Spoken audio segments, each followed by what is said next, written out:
pessoal! Dando sequência ao projeto Viajando pelas Áfricas, hoje eu falarei sobre a deliciosa culinária afro-brasileira. E o vídeo tem fundamentos na coleção Africanidades, de autoria de Antônio Jonas Dias Filho e Márcia Honora. E o livro da coleção, que deu fundamento ao vídeo, é este aqui.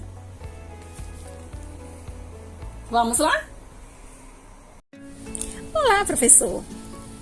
Vamos acompanhar mais uma viagem com Cadu? Desta vez, iremos acompanhá-lo pelo mundo da deliciosa culinária africana. Entre as maneiras mais eficientes de se diversificar e estimular o desenvolvimento de crianças no processo pedagógico estão as atividades incomuns, que fogem das abordagens padrões. Dentre elas está a culinária, pois cozinhar é uma atividade que possibilita aperfeiçoar diversas habilidades ao mesmo tempo.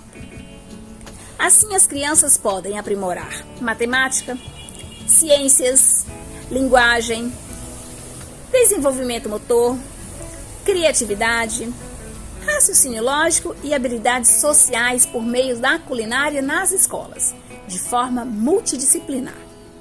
Alguns benefícios dessa abordagem são: desenvolvimento de habilidades motoras e de consciência corporal, aprendizado e reforço de conceitos básicos de diferentes áreas, conscientização sobre o desperdício, foco e atenção, aprendizado sobre alimentação saudável, autoconfiança, desenvolvimento de habilidades sociais e resolução de problemas. Portanto, boa viagem com Cadu e a culinária! Olá, amigo! Vamos falar sobre as comidas de origem africana que se fizeram presentes aqui no Brasil. Acho que vou ficar com fome só de falar de tantas comidas gostosas que vamos conhecer. Viu quantas coisas deliciosas que fazem parte dos nossos hábitos alimentares foram os africanos que trouxeram e inventaram? Agora, todas as vezes que você comer feijoada ou se lambuzar com canjica, lembre-se do quanto nosso povo é criativo e inteligente. A culinária brasileira é muito rica, porque tem influências indígena, europeia e africana. Essa mistura é que faz com que nossa comida seja deliciosa. Embora todas essas contribuições tenham sido importantes, vou destacar aqui a influência africana nos nossos hábitos alimentares. Você vai se surpreender com a quantidade de receitas e ingredientes que os escravos trouxeram consigo e que nós apreciamos muito. Quando os africanos chegaram ao Brasil, não tinham a fartura que existia em suas terras de origem. Embora os escravos também se alimentassem de carnes de caça, como antílopes, gazelas e búfalos, aqui tiveram que se acostumar com carne de galinha e peixes, pois nem todos os animais que existem na África fazem parte da fauna brasileira. Além disso, eles tinham de comer aquilo que restava da mesa de seus senhores. Por isso, nos primeiros anos de cativeiro, os escravos tiveram que improvisar para poder se alimentar. Então, sabe o que eles faziam? Usavam as especiarias que os comerciantes traziam de outros lugares, como a Índia, e também aquelas que encontravam aqui para deixar seus pratos mais saborosos. Talvez por isso, os pratos afro-brasileiros sejam tão condimentados, com um sabor delicioso. O uso de diversos tipos de pimentas e do azeite extraído do dendezeiro, palmeira de origem africana, é fundamental no preparo de pratos como o acarajé, o caruru e o vatapá. Sabe o que eu também adoro? Comer angu. Você sabia que esse prato delicioso também é uma herança africana? Ele pode ser preparado com farinha de mandioca, que também é chamado de pirão ou com fubá. A união das culinárias portuguesa e africana, aliadas ao cultivo do milho e ao uso de especiarias como o cravo e a canela, também deram origem a pratos doces, como o mingau, a pamonha e a canjica. Algumas regiões do país, como no Nordeste e principalmente o estado da Bahia, tiveram muita importância para a popularização da culinária africana no Brasil. A causa disso foi a venda nas ruas de tabuleiros de doces e salgados típicos da culinária africana. Isso também contribuiu para a nossa tradição de vender comida em feiras livres. Além disso, a religião trazida com os escravos, o candomblé, também ajudou a difundir a culinária africana. Os devotos do candomblé servem comidas típicas para os santos, chamadas de oferendas. Como muitos devotos e comunidades negras se espalharam pelo Brasil, a culinária também acabou sendo transmitida para todas as regiões do nosso país.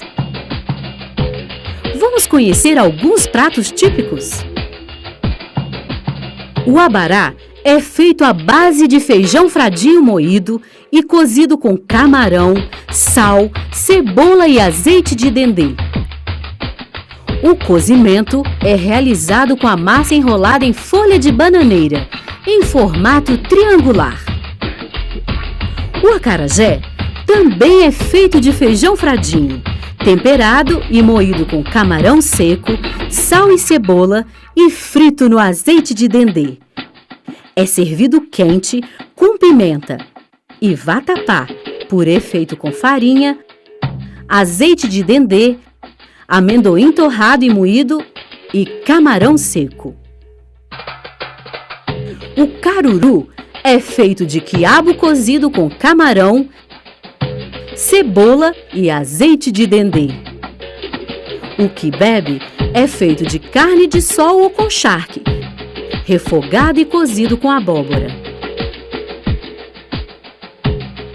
Você sabe qual é meu prato preferido? A feijoada. Embora ele não tenha sido trazido da África, ele nasceu nas senzalas, lugar onde os escravos ficavam aqui no Brasil. Portanto, a feijoada é afro-brasileira. A feijoada nasceu assim. Os senhores davam as sobras das carnes para os africanos. Orelha, cauda e pé de porco, linguiça, costelinha. Aí, eles cozinhavam tudo com feijão preto e com os temperos que já conheciam. Esse prato se tornou tão conhecido e apreciado em todas as regiões do país que acabou se transformando em uma das receitas mais consumidas no Brasil. Os ingredientes podem variar um pouco de acordo com o estado, mas sempre fica delicioso. Vamos conhecer um pouco mais da culinária afro-brasileira? Dando sequência, vamos descobrir que os portugueses descartavam diversas partes da carne do porco, imaginando que não pudessem ser aproveitadas. Os escravizados, pela necessidade e com criatividade, transformaram essas obras num prato genuinamente brasileiro. Um dos principais ingredientes da feijoada é a carne de porco, também muito utilizada no preparo de diversos pratos de Minas Gerais. O motivo é o seguinte: no período da escravidão, o boi e a vaca eram usados para a agricultura. A vaca produzia o leite, usado para fazer queijos e manteiga. Como o porco não tinha essa utilidade e podia ser criado no quintal das casas, sua carne passou a ser consumida de diversas maneiras. Uma dessas maneiras, também influência dos africanos, é a canjiquinha com costelinha de porco, muito consumida na região de Minas Gerais. Para conservar as carnes que não seriam usadas rapidamente, a gordura derretida do próprio porco era usada para que elas não estragassem, até porque nessa época não havia geladeira. Para cozinhar essas partes, eles ferviam ou fritavam no óleo. Daí a origem do torresmo, da costelinha e do leitão à pururuca. Quanta comida gostosa os africanos inventaram, não é mesmo? O cuscuz já era conhecido na África antes da chegada dos africanos no Brasil. Tem origem na região norte daquele continente e é feito a partir da farinha de milho. No Brasil, o cuscuz é consumido de 3 formas: doce, feito com leite de vaca e leite de coco, na maior parte do país; preparado à base de farinha de milho, no Nordeste; e feito com ovos cozidos, cebola, alho, cheiro verde e outros legumes em São Paulo, recebendo o nome de cuscuz paulista. Um instrumento muito utilizado no Brasil para o preparo de diversos pratos também possui origem africana. Ele serve para moer alimentos. Você imagina qual seja? Isso mesmo, é o pilão.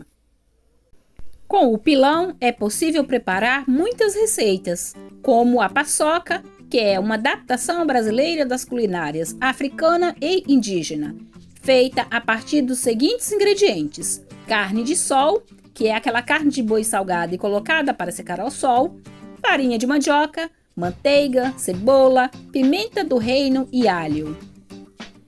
Existe outra versão da paçoca, típica do Sudeste e do Nordeste, feita com amendoim torrado, açúcar e sal, com influência africana e portuguesa. O que é comum na paçoca do Norte e na paçoca do Sudeste e Nordeste é que as duas podem ser preparadas em um pilão de madeira.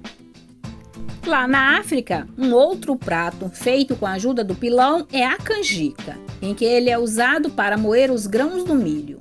Aqui no Brasil, esse doce foi adaptado ao gosto e aos ingredientes trazidos pelos portugueses, como a canela em pó, que eles importavam da Índia. Na África, a canjica era consumida apenas com o suco ou caldo do milho espremido, e leite de coco, mel e sal. Quer saber de outro doce que é feito da união entre a culinária africana e a portuguesa? É a cocada.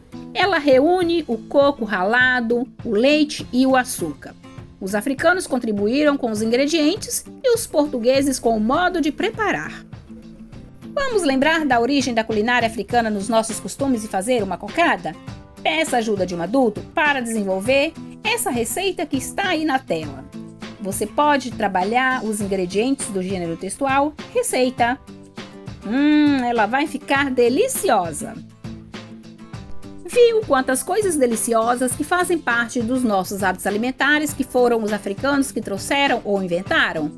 Agora, todas as vezes que você comer feijoada ou se lambuzar com canjica, lembre-se do quanto o nosso povo é criativo e inteligente.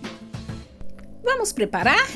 Você aprendeu no livro que acabou de ler que a feijoada era uma comida típica dos escravizados e que preparavam a comida com o que sobrava do porco consumido pelos senhores do engenho, donos da fazenda. Você já comeu feijoada? Que tal convidar a mamãe para preparar esta deliciosa feijoada? Acompanhe na tela a receita e trabalhe o gênero textual receita. E assim finalizamos mais uma viagem com Cadu pelo mundo da culinária afro-brasileira. Eu encontro vocês no próximo vídeo. Tchau, tchau!